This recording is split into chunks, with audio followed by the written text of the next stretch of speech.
conforme já falamos, com a palavra do nosso amigo Djalma Santos.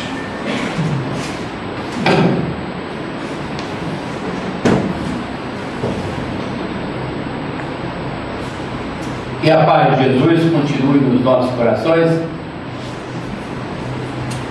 Deus é a inteligência suprema. É a consciência cósmica do universo em que todos nós vivemos. É uma espécie de útero cósmico, onde tudo se cria, tudo se mantém e tudo se transforma. O espírito imortal, que somos nós, é uma partícula infinitesimal do pensamento divino, programado para evoluir, para crescer, para superar e voltar para o seu Criador. O espírito imortal é um viajor incansável na eternidade, é um nômade do espaço, é um andarilho do infinito, na busca da sua real felicidade, que não se encontra, como muitos dizem, de uma forma externa, e sim de uma forma interna. E o próprio Cristo afirmou isso. Se disserem que o reino de Deus está ali ou acolá, não acreditem. O reino de Deus está dentro de vocês. Então fomos programados para evoluir. Quando Kardec pergunta aos irmãos espirituais onde estariam as leis divinas que regem a vida cósmica e que regem os nossos destinos aqui na Terra, os Espíritos foram cabais de compreensão na consciência do homem. Então Deus programou todos os seres humanos, nós, com esse dispositivo de segurança que é a nossa consciência. E desde as épocas mais remotas, desde as mais priscas eras, que Deus vem mandando iluminados aqui na Terra, enviando assim mensageiros divinos para ajudar nessa evolução tão difícil, para nos impulsionar para frente, para cima, com mais eficácia, com mais rapidez. Todos os povos em todas as épocas receberam iluminados. A antiga Lemúria, afundada pelas águas, recebeu Numi junto. A Antártida, também sobraçada pelas águas, anfíbia tudo. A Grécia recebeu Sócrates, recebeu Plutarco, recebeu Platão. A Índia recebeu Krishna, recebeu Buda, recebeu ultimamente o Gandhi. A Pérsia recebeu Zoroastro. O antigo Egito recebeu os sacerdotes do Egito. A China milenar recebeu Laodicea, recebeu Forri. Mas o povo que mais recebeu iluminados até os dias de hoje, com certeza foi o povo judeu, talvez o mais necessitado. Começando pelo patriarca dos judeus, o primeiro Abraão, que comprou a terra prometida. Depois Isaac, depois Jacó, depois José e depois Moisés. Depois de Jesus, Moisés foi um dos maiores verbos de todos os tempos. Tinha inclusive a modalidade mediúnica da vida espiritual. Conseguiu visualizar água na pedra. Está lá o título. Moisés encontra água nas pedras de Meribá. Ele saía da barraca após a oração e se transfigurava. Moisés conduziu aquele povo para o deserto, depois de libertar o faraó, e ali ele sobe o Monte Sinai, ora durante 40 dias, jejua e recebe as tábuas do Testamento, que constitui até hoje código de honra para nós. Amar a Deus sobre todas as coisas e ao próximo como a si mesmo. Não há como contestar isso. Honrar pai e mãe, para que os teus dias se prolonguem na terra. Também contestar, não matar, não roubar. Mas depois de Moisés surgiram outros profetas. Surgiu Samuel, surgiu Elias, Eliseu, surgiu Daniel, surgiu Zedequias, Jeremias, Isaías, Abacuque, Naum. E já quase próximo à vinda do Cristo, o maior dispensador de bens eternos do mundo, recebeu João Batista. João Batista foi o precursor do Cristo. E apareceu pregando no deserto da Galileia, e dizia para aquele povo, Jesus ainda não tinha se apresentado. Jesus só se apresenta depois de 30 anos. E dizia o João Batista: endireitai as vossas veredas, endireitai os vossos caminhos, porque veio um após mim, do qual não sou digno nem de desatar essa sandália. João Batista se sentia de uma forma muito humilde diante do poder de Jesus. E Jesus já tinha sido proclamado com 500 anos de antecedência. 500 anos de antecedência, a sibila dos feiticeiros, os magos, os adivinhadores, os profetas, já diziam nas suas pré-conclussões: nascerá no seio do povo de Israel um ser diferenciado, um ser iluminado, um filho de Deus, que irá libertar o povo de Israel.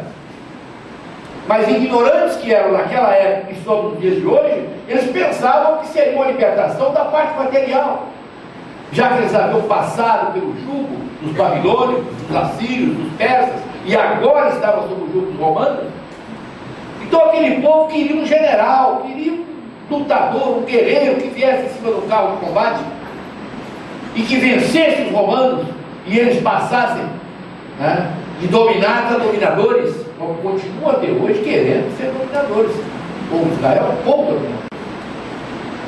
E Jesus chega de uma forma diferente, anunciado por João Batista. Ele nasce na estrebaria de uma forma humilde, em que eles jamais poderiam imaginar. Passa os seus 30 anos com seu pai e com sua mãe. Ainda hoje existem questionamentos onde Jesus esteve. As pessoas querem saber, sempre a curiosidade, a infeliz curiosidade. O que nós precisamos entender é o código de honra, é o evangelho que ele deixou, nos 3 anos que ele passou pregando o evangelho, do que ele deixou para nós, essa herança maravilhosa que é o evangelho de Jesus. Inicia a sua pregação aos 30 anos, né? Depois de ser batizado por João Batista. Jesus não batizou ninguém. Perguntou muito isso, respondendo aos ouvintes do João Batista. Por que Jesus não batizou? Porque não acharam que o batismo seria importante. Ele se deixou batizar por João, porque aquilo era a marca registrada por João, e era o seu precursor, e era seu amigo, e ele queria prestigiar o amigo, por isso se deixou ser batizado. Mas não consta que Jesus tenha batizado nenhuma pessoa. Jesus então inicia o seu messianato numa pequena coluna, e interessante, com a pergunta que hoje nós precisamos fazer, principalmente na hora do nosso discipulado. Jesus pergunta para aquela pequena multidão: o que buscais? Jesus pergunta para a pequena multidão que estava já iniciando o seu messianato o que eles buscavam, o que eles queriam para as suas vidas, qual era o objetivo da predileção daqueles companheiros e companheiras que deixaram suas casas, aquelas casas rústicas, para acompanhar aquele visionário, né? E Jesus inicia a sua pregação: o que buscais? Jesus queria saber qual era a intenção de cada um. E decorrido 2000 anos, Jesus continua a perguntar aqui hoje na casa de Jesus. Ele pergunta a cada um de nós, no fundo do nosso coração, no fundo da nossa mente: o que buscar? O que queremos para a nossa vida? Qual é o objeto da nossa predileção? O que chama mais a nossa atenção, seja no campo material ou no campo espiritual? Por que Jesus fez a pergunta? Porque mais à frente ele vai deixar uma assertiva perigosa para nós, onde ele afirma: aonde estiver o teu tesouro, ali estará o seu coração. Aonde estiver o teu tesouro, ali estará o teu coração. Então Jesus deixa claro, explícito, que tudo aquilo que chamar a nossa atenção com a forma decisiva, o não posso passar sem, vai nos atrair e poderá nos levar às alturas, ou poderá praticamente nos derrotar diante da vida, diante de Deus e diante dos homens. Então precisamos escolher. Vivemos um processo de escolhas. A vida é um eterno processo de escolhas. Escolhemos todos os dias. E vive melhor quem aprende a escolher. Então precisamos aprender a escolher as coisas. Todas as pessoas, não é condenação, as companheiros e companheiras que estão envergando penas duríssimas, em presídios, segurança máxima, em cadeias penitenciárias, são companheiros e companheiras que fizeram escolhas erradas. Os evangélicos têm uma frase eu acho errado, é que diz o seguinte: o salário do pecado é a morte. Errado. O salário do pecado é a dor e o sofrimento. Todas as vezes que cometemos o pecado, vou falar a palavra pecado, cometendo erros ou equívocos, com certeza estamos condenando a dor e o sofrimento. A morte não tem nada a ver com isso. A morte é neutra, é democrática, é social, ela não escolhe ninguém, ela tem uma agenda. Se você estiver nessa agenda, aí não tem jeito. Mas ela não escolhe. Nós programamos do outro lado da vida a nossa morte, o dia da nossa morte. E ela aparece exatamente naquele dia certo. Mas ela não influi no nosso comportamento, não influi na nossa vida, não influi nem na nossa felicidade e nem na nossa infelicidade. Então o salário do pecado, do erro, é a dor e o sofrimento. Mais à frente, Jesus faz uma outra assertiva interessante para as nossas vidas, que envolve a nossa palavra, envolve o nosso pensamento, envolve o nosso sentimento. Diz Jesus, logo no início: vós sois o sal da terra. Se esse sal for insípido, sem gosto, ele não poderá salgar. Por que Jesus se recorreu a esse condimento caseiro tão simples? Agora é que vocês querem sentar. Mas, no entanto, é o mais importante da cozinha. Colocamos só tudo. Eu coloco até no mingau do café com leite. Mas não ficar quebrando enjoado, o café com leite eu coloco no Toddy também, no chocolate coloco a pitadinha de sal. Então o sal é super importante para a cozinha, é um condimento de maior utilidade. Não importa que ele seja barato, que ele seja simples. Então Jesus diz o seguinte: que a sua palavra possa salgar a vida das pessoas. Que o seu pensamento, o seu sentimento possa salgar a vida das pessoas, possa acrescentar na vida das pessoas o que você tiver de melhor. Isso é que é interessante. O que partir da nossa boca, partir do nosso sentimento, precisa edificar as pessoas, precisa melhorar a vida das pessoas. Nesse livro, O Segredo da Felicidade, nós abordamos um ponto importante. Nós não queremos a felicidade dos outros, nós queremos só a nossa felicidade. E por incrível que pareça, não seremos felizes enquanto não estivermos dispostos a fazer a felicidade do outro. Eu procurei alguns autores que falaram sobre isso e encontrei no livro Fonte Viva uma frase lapidar do nosso Guilherme. Ele diz assim: quando conseguires plantar nos corações daqueles que te servem a alegria e a felicidade, aí vem a solução. A felicidade dos outros te buscará, aqui ou além, a fim de implantar em definitivo a tua suprema vida. E eu descobri com essa frase do Emmanuel que o nosso próximo é a nossa matéria-prima, com a qual temos que trabalhar. Não adianta querer fugir. Precisamos trabalhar com o nosso próximo, com os nossos semelhantes, né? Começando dentro dos nossos próprios lares, com a nossa esposa, com os nossos filhos, com os nossos netos, com a nossa parentela familiar. Deus jamais colocaria determinadas pessoas juntas se não houvesse uma finalidade. A família espiritual parte da família consanguínea, da parentela familiar. Então precisamos ter harmonia. Eu dou graças a Deus, tenho 6 filhos e 12 netos, todo mundo com saúde, todo mundo ali firme, mas é muito gostoso. A família é algo maravilhoso. Precisamos assim cuidar disso. Trate bem a sua esposa, trate bem o seu pai, trate bem a sua mãe, trate bem o seu filho, o seu irmão. Precisamos manter essa dignidade dentro dos nossos lares.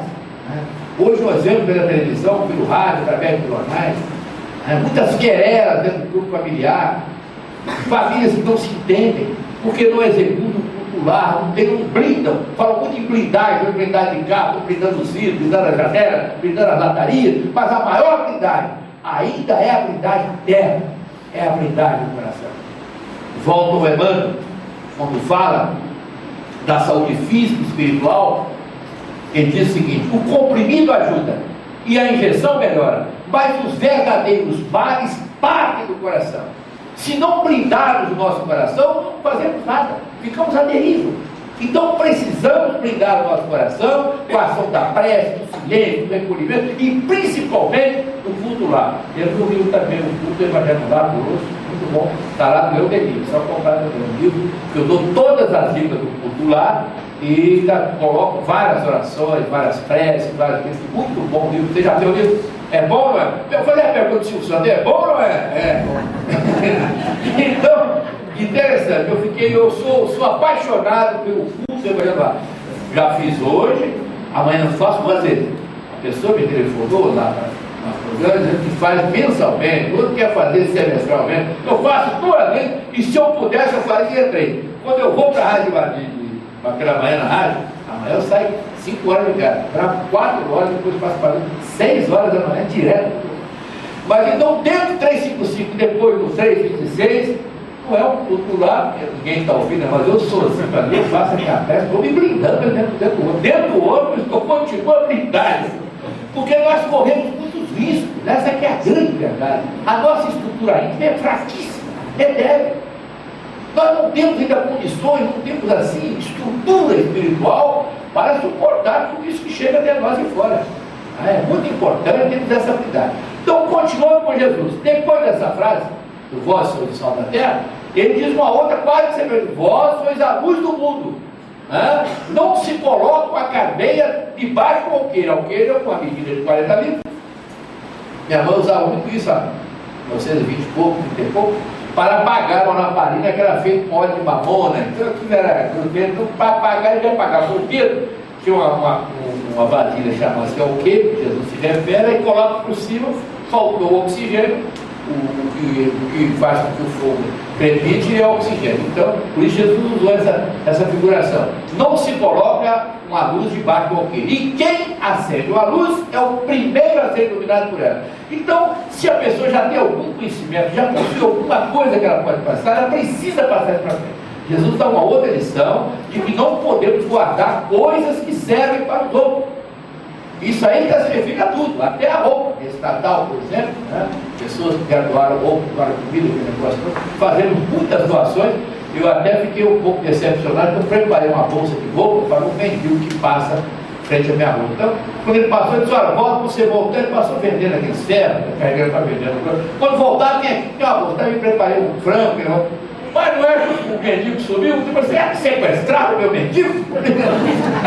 Só mais tarde, porque ele apareceu. O que eu não? Depois me chamaram para dar um pouquinho, aquele negócio, estava derrubado, mano. Eu fiquei em frente a mas cadê o meu mendigo? Isso é brincadeira. Sequestraram o meu mendigo, esse mendigo é meu Natal, estragando meu Natal. Ele apareceu mais tarde, né? Mas é muito interessante você assim, compartilhar. Você vê a alegria das pessoas quando recebem alguma coisa, né? E a alegria que você tem por doar alguma coisa, né? A alegria de doar, a alegria de dar, participar. E é isso que nós fazemos no programa Prelúdio de Paz. Por favor, quem ouve o programa Prelúdio de Paz, vou levantar o braço. Prelúdio de Paz, a pergunta do Silvio Santos é: bom, não é? É o segundo lugar, hein? Não sou eu, não, eu Ibope. Não estou inventando nada. Nós recebemos o Ibope. Eu, quando eu entrei, eu era o 7º, 8º, subindo, aí ficou a Tupi a Globo. Nós da Globo não tem jeito. 113 mil ouvintes de 6 a 7 da manhã, e a Tupi com 39, eu estou com 47 agora. Então, só tem a Globo na minha frente, mas essa eu já desisti.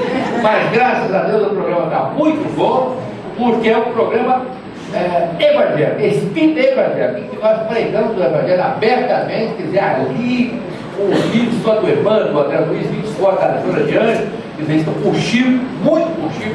Então é muito interessante isso em trabalhar nesse sentido. Então quem tem algum conhecimento precisa passar para frente. Mais à frente, Jesus faz um apelo.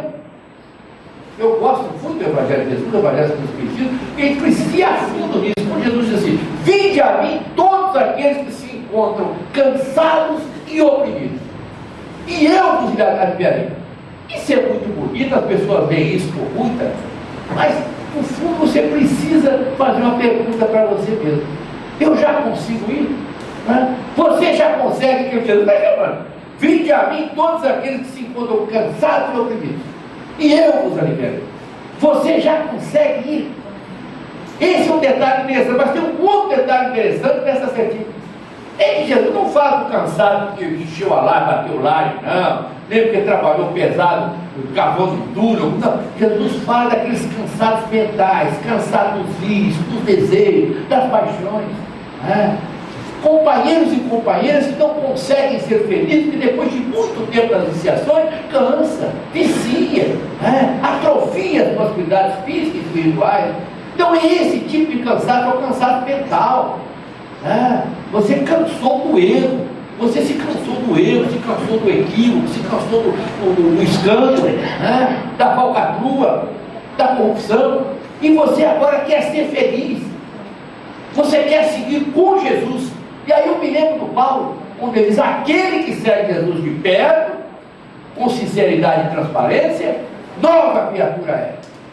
Essa é uma verdade cristalina.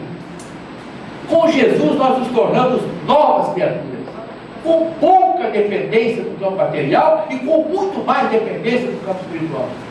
As coisas materiais continuam conosco, mas a gente fica um pouco fora.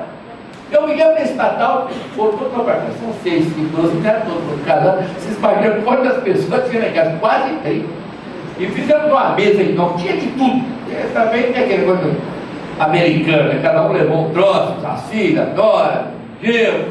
E a pessoa chamou: vem, jantar, vem, cara, jantará. Então eu olhei aquilo tudo e dei uma de Chico. Eu disse: olha, graças a Deus. Aí me perguntou: por quê? Porque é engraçado, eu não estou necessitando de nada disso daí, porque eu tenho que bater 74 quilos aqui. Se eu sair disso aqui, eu estou ferrado. Desculpa esse termo, mas é verdade. Com a minha diabetes e a minha pressão alta, eu tenho que manter um equilíbrio. E só a doutrina, só Jesus poderia me dar essa conscientização, de que eu preciso ser, eu me reter um pouco. Eu quero um pudim de coco, meu Deus, uma coisa louca, uma torta que foi fora do comum, com aqueles morangos por cima, leite. Eu olhei tudo aqui e disse: não vou não. Aí o que eu fiz? Peguei 2 colherzinhas do bacalhau, um arrozinho, 2 colherzinhas. Depois também não quis o tal do Guaraná Dark, nem a Coca-Cola, porque tem açúcar aqui, é muito doce. Então eu compro o suco de uva seco, e boto umas gotinhas de adoçante, e tomo aquilo ali. Eu acabo de dormir pelo menos 2 passou mal. Um filho meu dormiu, mas ali passou mal, um genro meu também passou mal. E eu não, eu deitei 9 horas, 10 horas ali, fui até de manhã. Eu não troco meu sono por nada, com certeza não. Quando eu vejo o companheiro reclamando, inclusive um telefonou outro aqui, um pai da Doraria.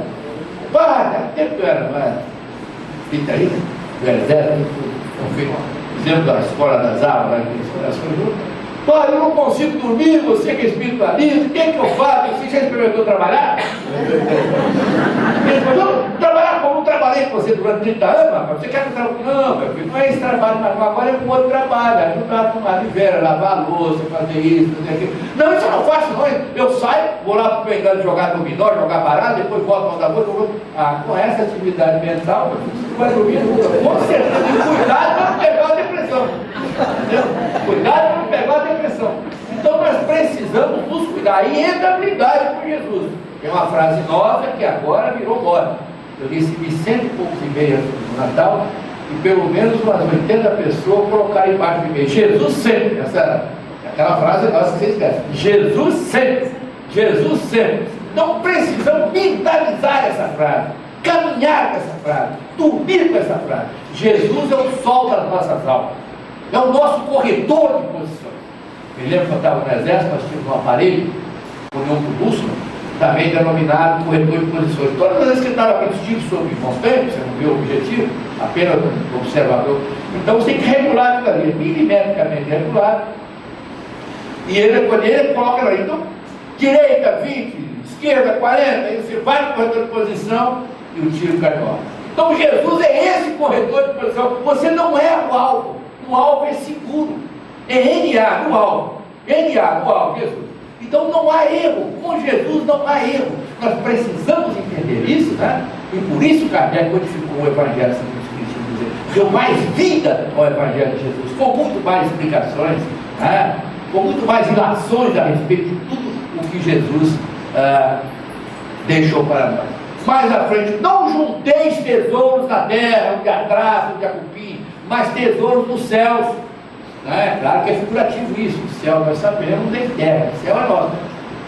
O nosso Papa João Paulo II, antes de morrer, deixou a declaração do jornal Observatório de Roma, que republicou no jornal O Globo, eu tenho em casa O Globo, em que ele fala sobre o céu, o inferno e o purgatório. Papa João Paulo II. Ele diz o seguinte: o céu, o inferno e o purgatório não são locais fixos, circunscrito. Eu acho que o Papa é espírito. São estados da alma. Olha lá, são estados da alma, certo? Mais à frente ele fala da morte também, se fosse espírito, ele diz: aqueles que se foram para o outro lado da vida, diz o Papa, através do fenômeno morte, não estão perdidos no espaço, diz o João Paulo II. Estão em algum lugar e recebem com muito carinho, com muita fraternidade e alegria, os nossos pensamentos e sentimentos de bondade em relação a eles. O padre tinha tendências espíritas. E o outro antes dele, eu coleciono isso. O outro antes dele, o Paulo VI, aquele que era doentinho, deixou também uma frase sobre a morte, também que se for pela boca, só que ele foi mais recente. Ele diz assim: sabemos que existe uma vida depois da morte, viva, mas não podemos dizer como ela é. A igreja tem um freio, ela tem um freio que não permite. Vai dizer como esse Eugênio Sá foi assumido no Rio de Janeiro, uma pessoa documento incrível, é doutorado em 3, parece que 3. Não é possível com Deus, não conhece. Só que ele tem um freio, todos eles têm um freio e não podem seguir assim, não pode dizer tudo aquilo, porque acabaria com esse tudo da igreja. Se a igreja de uma hora para outra dizer que continua a vida do outro lado, que a reencarnação é a realidade, praticamente eles vão viver de quê? Então é interessante que se permaneça com isso. O nosso Marcelo Rossi, o padre mais famoso do Brasil, andou falando algumas coisas e não foi recebido pelo Papa. Poucas pessoas sabem que o Papa não recebeu o Papa. Foi o único religioso que não conseguiu falar com o Papa. E é o que mais merecia, porque ele trouxe para a Igreja Católica milhares, mas não deixaram ele falar com o Papa devido a algumas declarações mais abertas a respeito da espiritualidade. É um religioso mais avançado, moderno, e a turma que assessorava o Papa não gostou. Então, continuando com Jesus, quando ele diz: os vossos olhos, essa assertiva de Jesus também é muito interessante, importante para nós. Os vossos olhos, diz Jesus, são a luz do corpo. Se essa luz for trevas, todo o corpo estará em trevas. Interessante isso. É interessante isso, porque buscando o reino do Fonte Viva lá com o Evandro, uma solução para essa frase, o Evandro diz: ninguém lesa o próximo sem lesar antes a si mesmo. Então, quando você pensa mal de uma pessoa, o mal já está com você. Então, quando você executa esse mal, quando você materializa esse mal, como nós temos visto aí, através do rádio, da televisão, crimes hediondos. Não é fácil o companheiro ou a companheira que procede dessa maneira, com crueldade, com perversidade, sair de uma situação dessa. É muito difícil.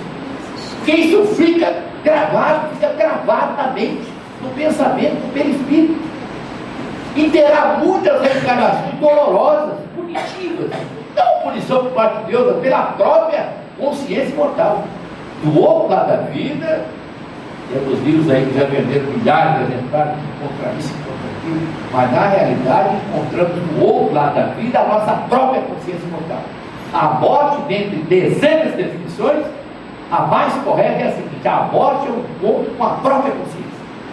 Encontramos nós mesmos. Eu vou encontrar o Djalma, nosso amigo Gilson vai encontrar o Gilson, e o pior é que muitas pessoas não gostam desse encontro, é a minha que está problema.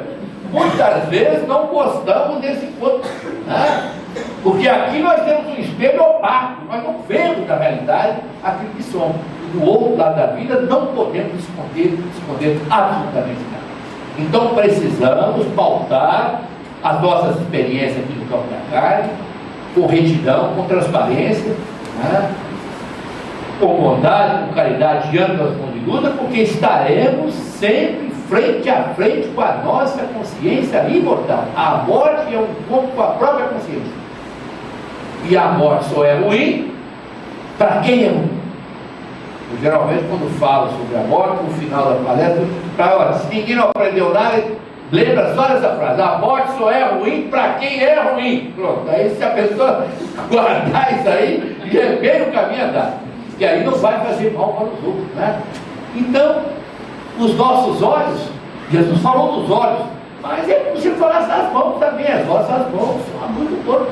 Se elas forem trevas, se elas forem utilizadas para agredir, para matar, para excomungar, né, para agredir, né?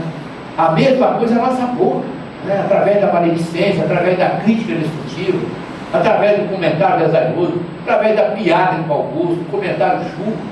todas essas coisas se voltam contra nós. Aliás, quando vai para fora já fica uma parte, a parte pior fica conosco. É muito comum os portões, quando se juntam para falar mal dos outros, não é só mulher os outros, está vendo um pouquinho alguém lembra que o feijão está queimando, que esqueceu de fazer isso aqui, aí o grupo dissolve.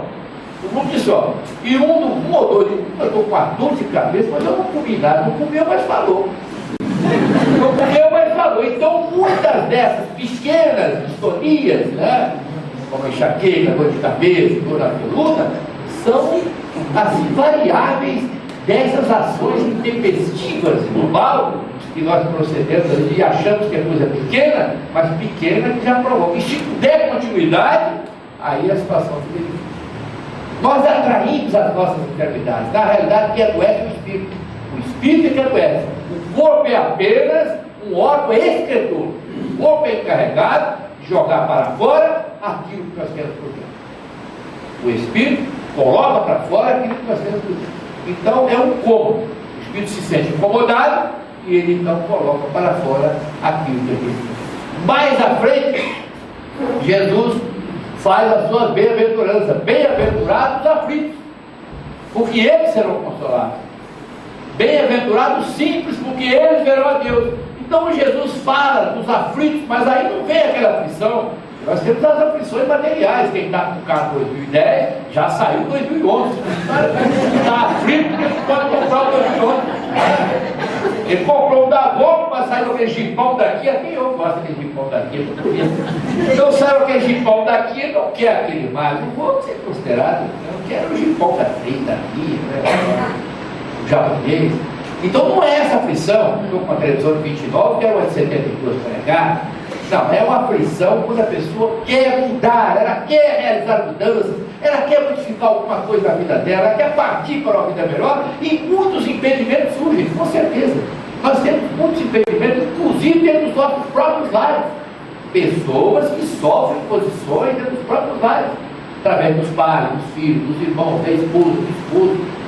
Então aí a pessoa se apega com Jesus. A pessoa faz o cultural, a pessoa ora, a pessoa entra no recolhimento, entra no silêncio, e aí se enquadra nesse tipo de aflição. E Jesus ocorreu comigo quando eu estava mais velho, mentido. Não encontrava felicidade em nada, tinha de tudo. Já sempre tive um bom trabalho. Não aquele salto, solto e enorme, mas não solto que dava para viver bem, como dá hoje. Nunca passei dificuldades. Mas eu era totalmente inquieto, eu não sentia paz. Hoje, graças a Deus, eu sinto muita paz no meu coração, na minha mente, né? Mesmo com algumas dificuldades, por causa da diabetes, da pressão alta, mas totalmente controlado, não me faz nenhum mal, não me causa nenhum transtorno, né? Duro, pouco, ando normalmente aos 75 anos. Vou fazer 76 em abril e nos sentimos imensamente bem. Porque a saúde é espiritual. Quem adoece é o espírito. Se você tiver um espírito forte, se você tiver uma mente forte, dificilmente você vai adoecer. Com certeza. E isso na semana passada, como esteve na Rádio Janeiro, o nosso Jorge André, 92 anos, nós estamos de pé, claro que não tem, mas aquele movimento chega uma hora que tudo cansa. Mas ele está muito bem, mas muito bem mesmo, o nosso querido Jorge André. Porque ali está uma mente forte, ali está um pensamento forte, né? Voltado para o bem, voltado para as coisas altruísticas da vida. É isso que nós precisamos entender. E é isso que Kardec prega para nós. Se formos analisar toda a doutrina de Kardec, hoje já existem espíritas, entre aspas, que já querem modificações, são chamados de novidadeiros, né? Que já inventam tanta coisa. Agora saiu o tal livro que fala sobre a transição planetária. Eu estou com 3 em casa. Quando o negócio eu peço a polícia, todas as vezes começa a falar que as crianças não são mais aquelas, que essas crianças agora têm que ser cuidadas de uma forma diferente, que elas são mais inteligentes que as outras. Crianças normais como todas as outras. Nós estamos num processo ainda muito acanhado, um processo muito lento, em que precisamos mais de nos evangelizar. Essa que é a verdade, né? E a doutrina nos dá essa oportunidade de evangelização. O curso sistemático do Espiritismo é maravilhoso. Vocês não devem perder o estudo sistemático da doutrina que é realizado em todas as casas. É muito interessante. Eu percorri toda a escala, só do Livro dos Espíritos, eu tenho uns 4 anos. Eu frequentei uns 15 a 16 anos, e sistematizado no centro da minha vida. Foi muito bom para mim. Eu aprendi não só a falar, mas eu aprendi também a ouvir. É muito interessante ouvir. O apóstolo Paulo diz muito isso, que o homem seja apressado em ouvir e tardio em falar. Eu sempre questionei isso, mas olhando no espelho eu vi que eu tinha 2 ouvidos e uma boca só. Deus quis isso. Com certeza, se você tem mais uma coisa que a outra, aquilo ali tem que puxar você. Então você aprende a ouvir, você passa a gostar de ouvir. Né? E aí você vai ter condição de falar. Você só terá condição de falar com certeza, falar com habilidade, depois que você ouvir muito, depois que você ler muito, depois que você questionar muito. Ah, eu já li o Livro dos Espíritos 3 vezes, eu já li mais de 5 anos, só no programa da Ana, há 10 anos, fazendo o Livro dos Espíritos. E eu não confesso que não sei quase nada. Cada vez que você lê, você encontra alguma coisa nova. A doutrina tem essa faculdade de nos apresentar coisas novas com as mesmas ilações que nós já conhecemos, com os mesmos livros, né?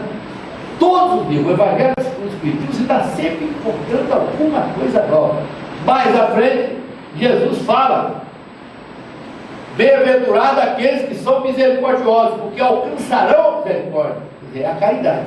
Então Jesus fala da caridade. A caridade para nós, ainda nos dias de hoje, eu falei até da pouco do meu mendigo, é uma caridade ainda material. Ela não tem aquela característica espiritual que é a caridade da compaixão. Precisamos aprender a caridade da compaixão, aquela que você, além de ajudar, você se condói da dor alheia. Precisamos aprender a condoer da dor alheia. O mal que está do outro lado da rua vai passar para o nosso lado. Se não houver uma providência mental da nossa parte, podemos até não passar para a parte material, mas pelo menos desejar que aquilo se extinga, que acabe. Vimos agora essa violência do povo, né? Com aqueles companheiros fugitivos. Muita gente desejou que eles fossem eliminados. Errado, com certeza errado. Precisamos sempre pedir a paz. Na medida que nós pedimos a paz para os outros, a paz chega à nossa casa. Né? A paz dentro do nosso lar depende da paz que nós passamos para os outros. Se não temos condições de ajudar aqueles que estão aquém de nós, como pedir auxílio daqueles que estão acima de nós? Então a misericórdia de Jesus é a compaixão. E um determinado sábio, que já havia se desprendido dos bens terrenos, mas havia dado uma grande fortuna, ele morava sozinho com a sua esposa. E ele passou toda a sua fortuna para o nome da esposa, era uma procuração para cuidar dos bens, e ele ficou só com seus discos de músicas clássicas, com seus livros antigos, ciência, matemática, e disse para ela: quando eu precisar de alguma coisa, eu peço dinheiro a você. Aí está bem, ela gastava a roupa. É igual lá em casa eu dei o meu cartão de cidade para a minha esposa. Ficou tão feliz com o meu cartão, e eu também fiquei, porque eu não vou mais pagar nada, não enfrento o filho do banco. Eu tenho sempre a compensação, né? Mas com certeza o meu cheque azul já ficou branco. E o meu contra-cheque atualmente é contra mim, não tem mais nada a favor. Mas eu fiquei livre de enfrentar a fila para pagar água, pagar luz, pagar isso, pagar antena. Eu tenho 13 ordenações urbanas para pagar, ela está fazendo tudo isso. E aproveita para comprar as coisinhas dela. Principalmente cuidado, não compra nada, né? E esse sábado estava nessa. Passou tudo para a esposa. E corria tudo normal, uma certa tarde, uma tarde chuvosa, era quase noite, a esposa dele ia sair para fazer compra, estava sozinho em casa, bateram a mão. Ele foi atender o mendigo. E o mendigo estava em condições deploráveis, todo molhado, todo sujo, rasgado, parecia faminto. E ele saudou o sábio, estava para salvar, ele desfilou as suas necessidades. Olha, eu estou morto de fome, comida de roupa seca, sapato, meia, foi só pedir café, isso, aquilo. E depois, senhor, por favor, me arranje algum dinheiro, porque eu quero comprar uma passagem para voltar para a minha cidade. Eu não sou um mendigo real, sou um mendigo ocasional. A maioria dos mendigos do Rio, de São Paulo, são completamente que vêm de fora, não conseguem emprego. Aí, depois de 3, 4 semanas, começa a dormir debaixo da ponte, fica sujo. Não sou mendigo. Se desse aí a oportunidade, dar um banho, botar uma roupa, se eu fosse governador, eu fazia isso. Eu criar uma secretaria só para repatriar esse pessoal. Tá um terno. E o São Paulo, dinheiro eu não tenho, explicou para ele, mas o restante eu tenho. Então depois, se eu tiver dinheiro, se eu arranjar alguma coisa que eu possa vender, o São Paulo, tá bom, primeiro eu vou ver a primeira parte. Foi lá, trouxe a comida para ele, trouxe água, trouxe roupa, porque ele trouxe o banheiro, tomasse o banho, botasse a roupa, bonitinho. Depois que ele estava todo repastelado, todo inteirinho, o sapo, agora eu vou lá no quarto da minha esposa, ver se tem alguma coisa de valor, porque aqui eu não tenho nada de valor aqui, o meu livro ninguém vai comprar, nem meu CD, tudo antigo. E ele foi no quarto da esposa, abre aqui a minha e abre uma escrivaninha e tinha um anel. Era um anel de brilhantes, mas para ele que era assim. Já pegou aquele anel, chegou lá, estava escuro já, o anel brilhava muito. Olha, eu só achei esse anel aqui. Ele, não, tá bom, tá bom. Pegou o anel e se mandou. 2 horas depois a esposa chegou em casa. Como ela sempre fazia, foi olhando tudo aqui, e abriu a escrivaninha e notou a falta do anel. Ela chamou fulano, ele disse, pois não, era calma. Você viu um anel que estava aqui nessa escrivaninha? Não só vi, como dei para o mendigo aí, com 2, para nossa. A mulher virou uma arara, aquele papagaio vermelho, de raiva. Deu um burro escuro, do que você deu o meu anel de brilhante para o mendigo? Você é um louco. Aquele anel vale $5.000. Vai atrás do mendigo e traz o meu anel de volta. Só abaixou a cabeça do dimento, pegou o guarda-chuva e saiu. Andou uns 3 quarteirões, olha, até que ele viu lá umas marquinhas, aqueles edifícios que eram marquinhas, e vários deserdados da sorte ali, perdidos aqueles papelões. Aí ele foi descobrindo um a um, até que descobriu o dele. Quando descobriu o dele, estava tremendo de frio e de medo. E o sábio, você está me reconhecendo? Estou, sim, senhor. O senhor é aquele senhor bondoso que me deu roupa, deu café, deu sapato, deu bem e me deu aquela joia. Eu sei como o senhor está aqui. Não me bata, por favor. Eu não vendi a joia ainda. Eu vou devolver a joia para o senhor. Aí o mendigo olhou para a esquerda, olhou para a direita, deu uma baixadinha e cochichou no ouvido dele. Eu não vim apanhar a joia não, cara. Eu vim te dizer que ela vale $5.000. Não venda por menos. E aí o sábio confessou para ele, olha, quando você me disse que queria voltar para a sua casa, para a sua família, antes eu fiquei com pena de você. Estava com família, mas isso eu podia resolver. Mas quando você disse que queria voltar para a sua família, que deixou a sua família, deixou o filho, deixou tudo, você cortou meu coração. Venda esse anel bem, vale muito dinheiro, compra o terra, compra um presente para todo mundo, entendeu? E chegando lá, não tira que foi mendigo, não. Se você não gostou da cidade grande, você não gostou da cidade grande, que o seu lugar é junto da sua família, tá? Tá bom? Não fale nada das necessidades que você passou, não. Simplesmente diz que voltou para ficar independente, que o seu lugar é junto dos seus familiares. Infelizmente nós não temos o final, né? O que aconteceu, porque ele voltou lá, mas não deve ter sido nada fácil. Então Jesus foi por excelência esse sábio, ou mais do que esse sábio. Ele se conduía da dor alheia, né? Quando ele chega à beira da praia,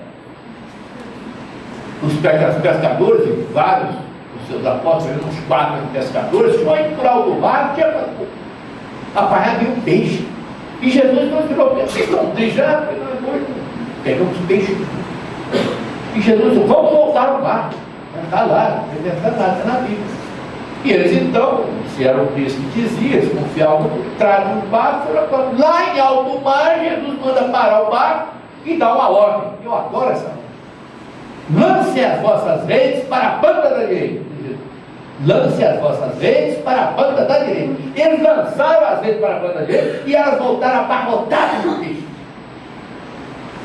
Olha, isso continua conosco. Jesus continua falando conosco no nosso coração. Lance as vossas redes, não mais de peixe, mas as redes dos nossos interesses espirituais. Lance as vossas redes dos interesses espirituais para a banda da direita. Para explicar melhor para vocês, para a porta estreita. Entrai pela porta estreita, porque larga é a porta que conduz à perdição, disse Jesus. E estreita é a porta que conduz à vida. Poucos são os que entram por ela. Então Jesus determina que nós possamos lançar as nossas redes para a banda da direita, para que nós possamos entrar pela porta estreita, que é a porta do cumprimento dos deveres, das ordenações humanas, que é a porta espiritual. E que possamos abandonar essa porta larga que é super atrativa. Vem aí uma porta larga agora em fevereiro, que é o carnaval. É uma porta escancarada, maior do que as traves do Maracanã. E milhares de pessoas entram por essa porta larga, que é o carnaval. Por essa porta larga que é a violência. Por essa porta larga que é as drogas. Estive há 3 meses atrás fazendo uma palestra. Nós fazemos sempre a do Cajueiro. que é uma região bastante assim, carente, e eu faço a palestra dela para as assistidas lá no centro de York, no centro dentro da prefeitura Madureira, naquele bloco. E eles deixam aqui aquela barricada, eles olham assim, eles podem entrar, o senhor pode entrar, no centro pode entrar. Mas antes eu passei por isso, pelo menos 16 garotos drogados, com crack, está acabando com a nossa cultura. E não é 18, 19, são 13, 12 anos, 10 anos, meninas de 12 anos, deitadas no chão, parecendo zumbi. Então o crack está acabando, não é nem para a nossa mocidade, é com as crianças. E eu li uma reportagem do dia terrível, chegou os canaviais, sabia? Está na roça, está na zona rural. Imagina um trabalhador aqui cortando o cano o dia todo para não ganhar quase nada. Todo sujo, que eles queimam o primeiro canavial para poder tirar aquela palha. Então o cara fica em petição se quiserem. E não é que ainda leva essa droga maldita do fogo, meu Deus do céu.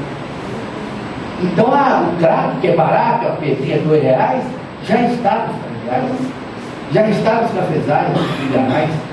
E essas crianças, há pouco tempo, agora foi a 3 semanas, perderam 150 ali perto do Jacaré, esse trem, pode até ser passar um trem em cima dele e levar para o local. Mas tiveram que soltar para fazer qualquer coisa, 12 anos, 13 anos.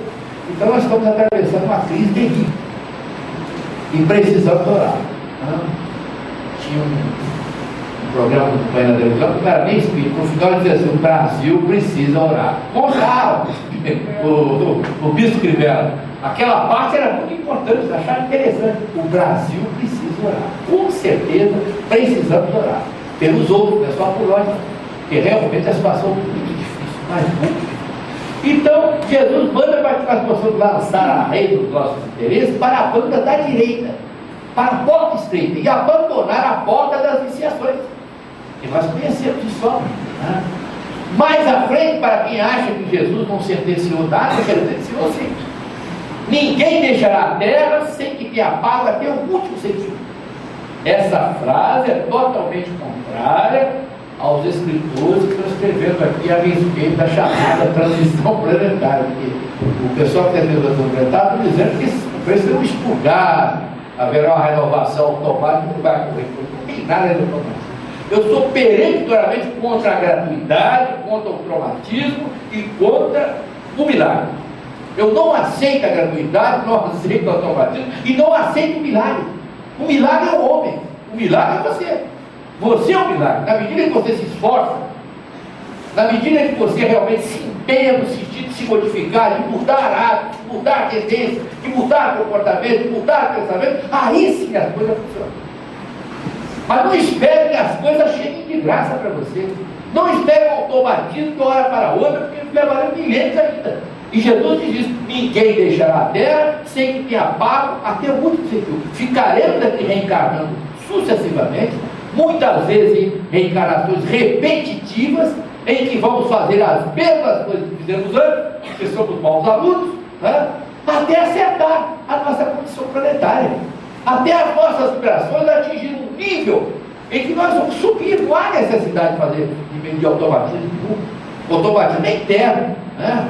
Eu costumo dizer o seguinte: quem não conviveu com o Chico aqui, quem não viu o Chico aqui, quem não tocou o Chico aqui, do outro lado da vida vai ser muito difícil. Mas não é porque não quer, não, é porque ele subiu. O Chico não pode. Essa é a verdade. A vibração do Chico é altíssima e a nossa vibração é baixa. Nossa vibração é muito baixa. Então não é que o espírito superior não queira ficar perto do inferior, é porque o inferior não consegue vibrar. Essa é a verdade. Ele tem uma vibração deficiente. Ele é envolvido por trevas, enquanto o outro é envolvido por luz.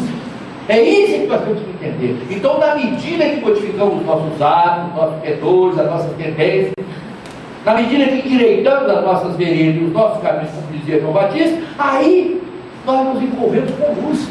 E aí vamos vibrar para cima e para o alto, para frente e para o alto. É isso que nós precisamos entender. Enquanto isso ocorre, nós precisamos dessas reencarnações. Mas temos que aproveitar todo o tempo possível. Não podemos nos entregar à preguiça, à inércia, ao desânimo, à melancolia, à tristeza, à revolta, à resignação. Temos que retirar isso do nosso funcionário. Falamos muito no programa, a irmã dela lembrar disso. Batemos muito nessa tecla. abandonarmos essas viciações mentais que dificultam a nossa jornada, impedem que nós possamos progredir com mais rapidez. Né? Voltando ao Paulo, que foi um dos maiores seguidores do Cristo de todos os tempos, quando ele diz lá uma das suas cartas: levanta tu que dormes, e o Cristo te iluminará. Então o Paulo fala de uma letargia, de um sono letárgico, de um sono contínuo, que a pessoa, milhares de pessoas acalentam esse sono e não se desperta. Só se desperta quando chega a dor, quando chega o sofrimento.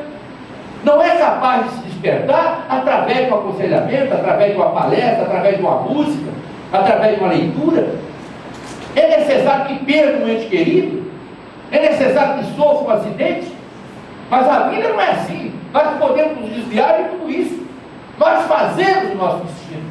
Não existe um destino fixo. O karma dos hindus não é, o Kardec não adotou o karma.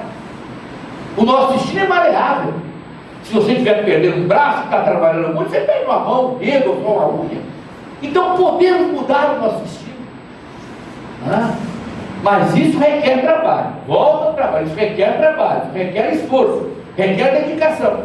E por isso Paulo diz: levanta tu que dormes, nesse sono letargo da displicência, da indisciplina, né? Da maldade, da crueldade, da perversidade, do ciúme, da mentira, do ódio, do rancor, do ressentimento, da raiva. Enquanto acalentarmos todos esses corrosivos, dificilmente vamos acordar nesse sono letargo. E dificilmente vamos encontrar Jesus. Aquele que segue o Cristo de perto, como diz o Paulo, nova criatura é. Na cidade de Roma, há muitos e muitos séculos atrás, vivia um conde riquíssimo. E esse conde era amigo dos donos da igreja, dos chamados maiorais da igreja. Ele frequentava a Capela Sistina, era muito rico, tinha um castelo, tinha muitos sangados, terras que não acabavam mais. E ele frequentava a Capela Sistina, almoçava até com o Papa, com os cardeais, com os arcebispos, era muito rico, fazia doações milionárias para a igreja. E ele se gabava de ter um museu de artes sacras. Artes sacras são peças da igreja católica. Então toda peça que a igreja católica tinha uma relíquia. Francisco de Assis, ele tinha um Francisco de Assis. A sandália de Pedro, ele tinha a sandália de Pedro. O cordão usado pelo arcebispo, ele tinha. Então, durante aquele almoço que eles faziam lá, que eles participavam, e até daqueles chás que eles tomavam, aproveitamos, eu comprei mais peças, onde é que tinha uma peça sacra em tal lugar, ele mandava o mensageiro e comprava por um altíssimo preço.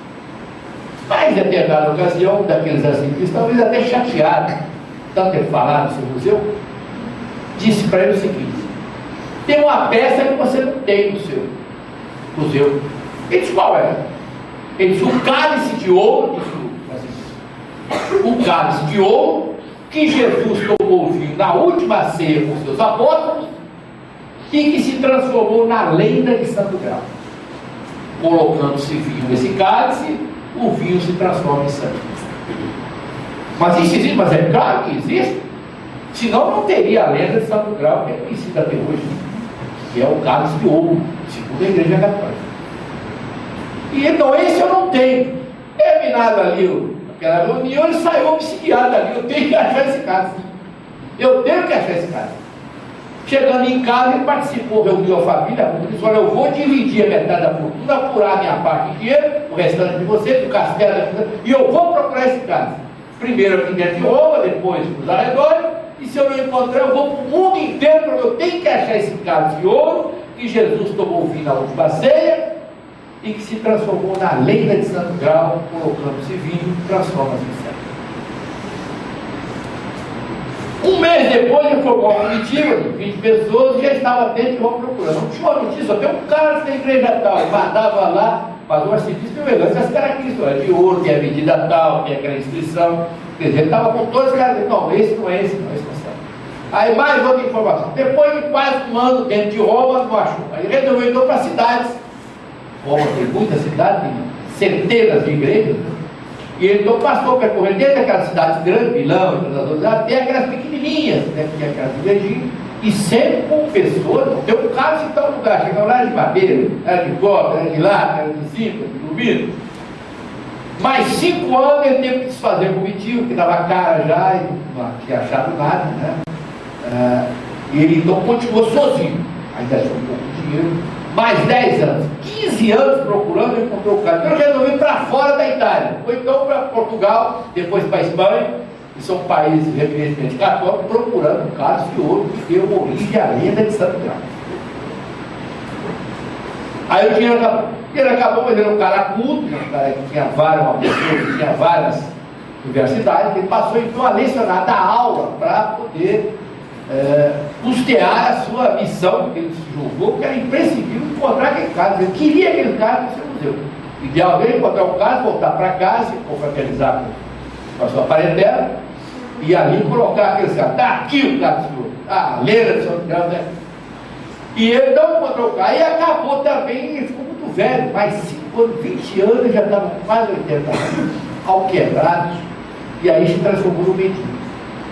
E ele, quando rico, milionário, ele dava milhões para a igreja, mas não era capaz de dar um pão para ninguém, não se confraternizava com ninguém, não ajudava ninguém, tinha cães que ladravam naquelas grades do castelo. E ele então foi viver debaixo da ponte com os mendigos. E ali ele começou a aprender uma vida diferente, a solidariedade, porque ele era o mais inteligente, era culto. Ele então comandava ali uma legião de mendigos ali, né? Ajudando todo mundo, arranjou uma bolsa de primeiro socorro, perfume novo, guardava, ele fazia, cicatrizava as feridas. Passou mais 5 anos, só ensinou a ler vários mendigos. E ele notou que estava mais feliz, estava sentindo muito feliz naquela condição. Quando ele lembrou, precisava voltar para casa. Meu Deus, eu tenho que voltar, eu não posso morrer longe de casa. Então ele resolveu voltar para Roma, estava muito distante. Ele empreendeu uma viagem de volta, mas uma viagem dificílima. Carona aqui, andando a pé, todo cheio de mazela, todo rasgado, todo um saco enorme às costas. Mas depois de mais 2 anos, 22 anos, ele entra na cidade de Roma e era noite de Natal.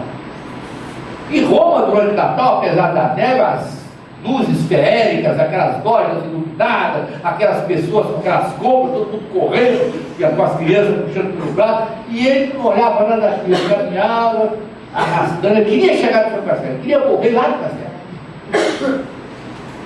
11 horas e 35 minutos, ele chegou frente a frente com o castelo, que era dele. Aí ele fez em frente ao portão, olhando lá para dentro, os cães vieram lá ladrando, ele ficou ali, tudo iluminado, como acontecia sempre no Natal, ele olhando, tudo aquilo ali era dele. Ele não tinha passado, ele tinha apenas reparado, mas era dele. Mas ele não sentia mais vontade nenhuma de entrar ali. Quando ele ouviu uma voz atrás dele que dizia: olha, não posso me mendigos aí não, vou acabar soltando os cães. Vamos ali embaixo no regato, e eu vou lhe dar um pedaço de pão. Ele estava faminto. E a gente bebe uma água do regato ali embaixo. Tem um regato de água cristalina embaixo, que ele sabia era dele, o regato tudo era dele. Então ele deu meia volta e seguiu aquele companheiro de infortúnio, desceu aquela escada de pedra e lá na beira do regato, sentaram os dois, o novo companheiro tirou de um outro saco um pedaço de pão, partiu o meio, deu para ele e tirou a caneca de ferro do seu bordal e deu para ele tomar água. Ele pegou a água daquela caneca de ferro e tomou. Quando ele tomou aquela água com a caneca de ferro, ele sentiu um sono profundo. E no outro dia foi encontrado morto à beira do regato, um mendigo, que foi enterrado como indigente. Ninguém se pronunciou a respeito do corpo. E teria sido uma morte supernatural, porque morrem muitas pessoas, não só na Itália, na Rússia, no país gelado, durante a neve. 20, 30 graus abaixo de zero, como está agora. Se não houvesse um único detalhe que fez com que aquela morte, aquele mendigo, fosse parar nas páginas dos jornais, de primeira mão. Mendigo morre à beira do regato do duque e tal, que era ele, segurando em uma das mãos uma caneca de ferro. Por mais que fosse tentar tirar a caneca, não foi possível. Foi enterrado segurando uma caneca de ferro. Essa história termina aí, mas eu tenho uma pergunta minha. Seria mesmo de ouro, para encerrar o nosso trabalho, a vasilha utilizada na última ceia por Jesus com seus apóstolos, ou seria uma simples caneca de ferro, tão ao gosto da humildade e da simplicidade do nosso Divino Mestre? E quantas vezes na nossa vida diária nós procuramos esse cálice de ouro e encontramos uma caneca de ferro? Procuramos a preguiça e encontramos o trabalho. Então precisamos questionar as ilusões da vida, o que estamos fazendo diante da vida. Voltando ao Paulo, não ambicioneis coisas altas, mas acomodar-vos às coisas simples. Então, seguindo Jesus, o maior dispensador de bens eternos do mundo, estaremos prontos para, depois de muitas e muitas reencarnações, entrarmos dentro da eternidade de Deus. Jesus sempre. Jesus sempre. Então,